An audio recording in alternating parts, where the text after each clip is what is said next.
이사야 말씀을 계속해서 읽고 있고요. 오늘은 60장에서 63장까지 본문을 읽게 되실 겁니다.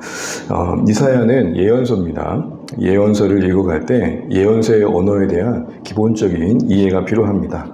우리가 시를 읽어갈 때 시의 언어에 대한 배경이 이해가 그 시를 이해하고 해석하는 데 도움이 되는 것처럼 말이죠. 특별히 예언서를 읽어갈 때 사실은 읽다 보면 이게 무슨 말이지 하는 이 모호함이 있습니다. 그림 언어이기 때문이기도 하고 당시에 성취된 이야기이다 보니 우리가 그렇게 관계에 있어 보이지 않습니다. 사실 엄밀히 말하면 시온, 예루살렘 지금 당장 우리가 그렇게 직접 관계에 있어 보이지 않지 않습니까? 그러나 이것을 우리가 읽어갈 때 조금 상식적으로 알아야 할 것이 하나 있는데 그것은 예언서의 이중 구조입니다. 예언서의 이중 구조. 이중 구조란 말은 두 가지의 성취를 담고 있다는 겁니다.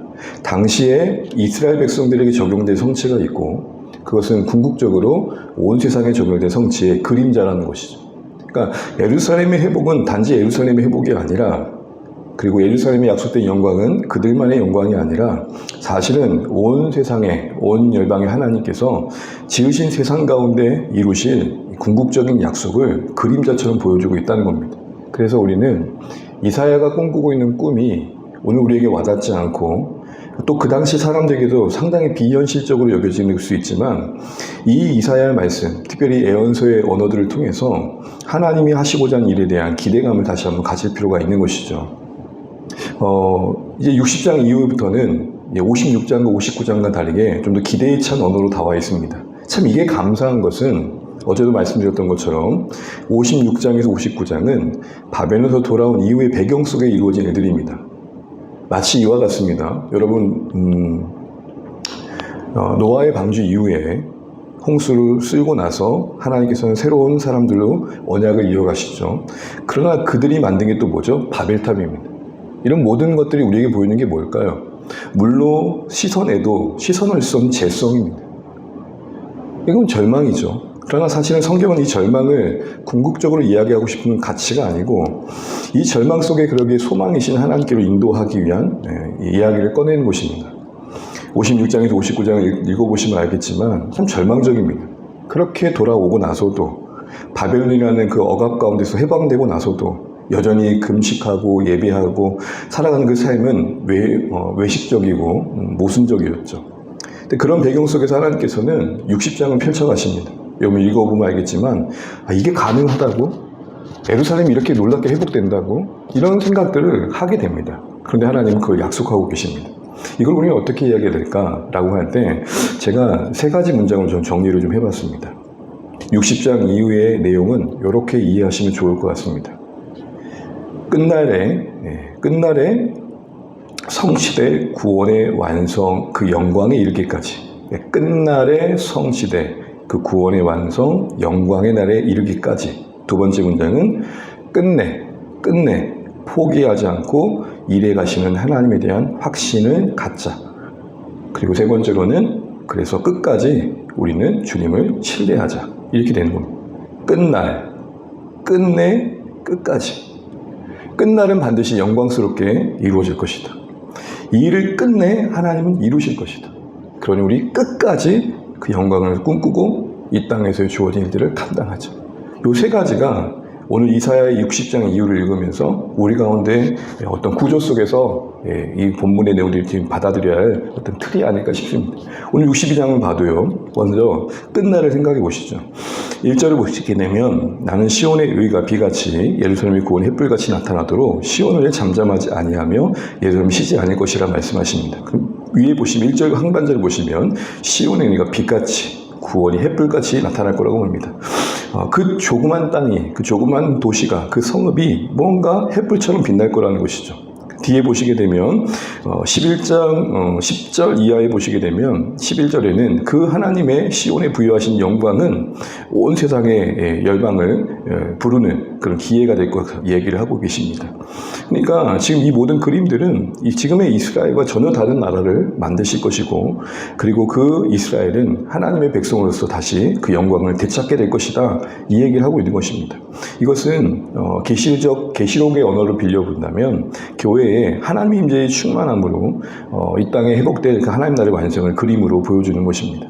특별히 이 이스라엘의 영광스러움의 핵심은 하나님과의 관계입니다. 그래서 4절 보시면 다시는 이제는 이런 일이 있지 않을 만큼 온전함을 회복하게 된다는 것입니다. 우리의 현실에 좀 비교를 해보자면 우리는 여전히 죄와 힘겨운 싸움을 합니다. 근데 4절 언어를 우리 시대에 우리에게 적용하고 소망의 언어로 바꿔보자면 다시는 죄를 짓지 않는 몸으로 바꾸신다는 것. 그러면서 이렇게 말하십니다. 너는 헤시바라 뷸라라. 많이 들어보셨죠? 헤시바란 말은 뭘까요? 기뻐하시는 자. 하나님께서 우리를 그렇게 온전히 기뻐하신 자로 바꾸시겠다는 것이고, 뷸라는 결혼한 자라는 말입니다. 하나님의 그 기뻐하심 가운데 우리와 끊을 수 없는 관계로 묶어내셔서 하나님은 우리와의 그 온전한 연합을 드러내실 것이다. 이렇게 말씀하고 계시는 거죠. 끝날에 이루어질 일들은 62장 이후에도 여러분 내내 영광스럽게 표현되고 있습니다. 물론 그날은 이스라엘에게는 영광의 날이지만 대적했던 자들에게는 심판의 날일 것도 말씀하십니다. 두 번째로 끝내입니다. 끝내 포기하지 않고 이루실 하나님의 의지와 열심. 여러분 어떤 일을 하다 보면 두 가지가 참 확인되어야 될 것 같습니다. 하나는 저 사람이 그 일을 할 수 있는 능력이 있는가. 그렇죠. 능력이 있는가. 또 하나는 그 사람은 그 능력을 사용할 의지가 있는가. 아무리 능력이 있어도 할 마음이 없으면 열매를 맺을 수 없는 겁니다. 아무리 의지가 있어도 사실 그 일을 할 수 있는 능력이 없으면 성취가 되지 않는 겁니다. 여러분 제가 성경을 보면서 위로받는 건 뭐냐면 성경 곳곳에 하나님 그 의지가 한 번도 꺾여보신 적이 없다는 겁니다. 지으신 그 세상의 배반과 대적과 이 피조세계의 항저운 앞에서도 저항 앞에서도 하나님은 묵묵히 역사 속에서 구원의 일들을 이루어 가시고 이사야 언어로 말하자면 시온의 영광스러운 날들을 계속해서 성취해 가시는 그런 하루하루를 이루어 가시더라는 것이죠. 오늘 1절을 보시게 되면 나는 시온을 위해 잠잠하지 않겠다고 합니다. 여러분 여기 나는에 대한 해석이 성경학자 안에 여러 의견이 있지만 논쟁이 될 필요는 없다고 생각합니다. 첫 번째는 이사야로 보기도 합니다. 이사야로 보면 62장은 이사야의 간절한 기도입니다. 잠잠하지 않는다는 것은 그만큼 하나님을 찾는다는 거겠죠. 하나님으로 해석하기도 합니다. 하나님으로 해석을 하게 되면 하나님이 이스라엘의 이 영광스러움 위에 일하고 계신다는 것을 강조하는 겁니다. 그 의지를 표출하는 것입니다. 또 하나의 해석은 장차 올 메시아 여호와의 종을 말합니다. 여호와의 종을 의미한다면 하나님의 의지가 그를 통해 성취될 것을 말하기 때문에 이 세 가지 해석은 각기 다르게 보이지만 사실 하나입니다. 이렇게 말하겠죠. 근본이신 하나님께서 이사야와 같은 깨어있는 자들을 통해 여호와의 종 안에서 이루실 일들 이렇게 적용이 되는 겁니다. 특별히 이 하나님의 끝내 하실 이 의지를 여기서 계속 강조하면서 세 번째로 이 일에 끝까지 참여해야 할 교회에 대한 하나님 백성들의 책임을 강조합니다. 우리 6절 말씀 읽고 말씀 마무리해 보겠습니다. 6절입니다. 예루살렘이여 내가 너의 성벽 위에 파수꾼을 세우고 그들로 하여금 주야로 계속 잠잠하지 않게 하였느니라. 너희 여호와로 기억하게 하신 자들아 너희는 쉬지 말며. 분명히 하나님께서 시온을 위해 일해 가시는 데 있어서 잠잠하지 않으신다. 멈추지 않으신다. 그 일을 계속하고 계신다 하면서 이야기를 하고 있는 중에 그 가정 속에 하나님은 그 일에 동참하는 파수꾼들을 세우셔서 그 일에 하나님이 계속해서 관여하시도록 기도하는 자들을 세우신다. 이 얘기를 하고 있는 겁니다. 그들의 이름은 하나님으로 기억하게 하신 자들입니다. 기도한다라는 것은 하나님이 오늘 이 가운데 일하셔야 할 일들을 상기시켜드려서 하나님이 이곳에 계속해서 그 하나님의 은혜를 부어주시도록 간구하는 것이죠. 신학적으로 보면 이게 말이 안 되는 것 같기도 합니다. 하나님은 그러면 우리가 기억하게 해드려야만 움직이시는 분인가? 여러분 성경을 그렇게만 보면 안 되겠죠. 여기서 강조하는 것은 그렇게까지 해서라도 하나님은 결국 하고자 하는 일을 이루시는 분이라는 걸 강조하는 겁니다. 다시 말해 이 부분도 하나님의 의지에 대한 표출이면서 그 하나님의 포기하지 않는 의지에 참여하는 자를 일으키시는 실제적인 실천을 보여주고 계시는 거죠. 교회인 우리에게 끝까지 하나님의 일에 참여할 이유가 뭡니까? 끝내 일을 이루실 분이 하나님이시니까. 오늘 파수꾼으로 설명된 이들이 역사 속에서 계속 세워져 왔기 때문에 이 땅에 하나님 나라의 교회가 계속되고 하는 것이죠. 이 시대의 교회 안에 많은 교회들이 있지만 주한의 교회 포함 이 땅의 모든 교회들이 이런 파수꾼의 역할을 잘 감당해서 주야로 하나님께서 계속해서 하시고자 하는 일들을 이뤄 가시도록 기억하게 해드리는 그 책임의 역할들을 잘 감당해야겠다 생각들을 해보게 됩니다. 주 안의 교회의 별명이 여호와로 기억하게 하신 자들이 되었으면 좋겠습니다. 여러분 덧붙여 요 한 가지를 한번 묵상해 보시면 좋겠습니다. 파수꾼이라고 한다면 숫자가 중요할까요? 위치가 중요할까요? 파수꾼은 숫자가 중요할까요? 위치가 중요할까요?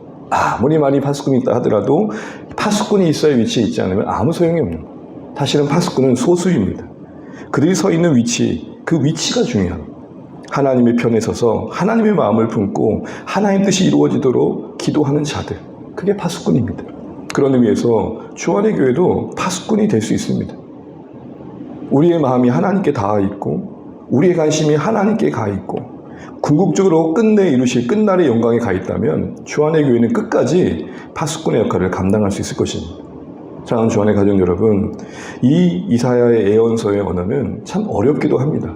그런데 이 세 가지 언어로 적용하시면 좋겠습니다.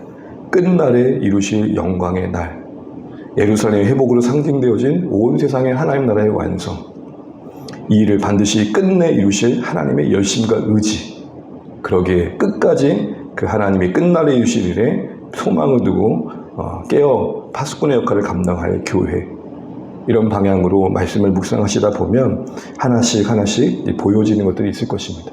우리 끝날을 주목하시면 좋겠습니다.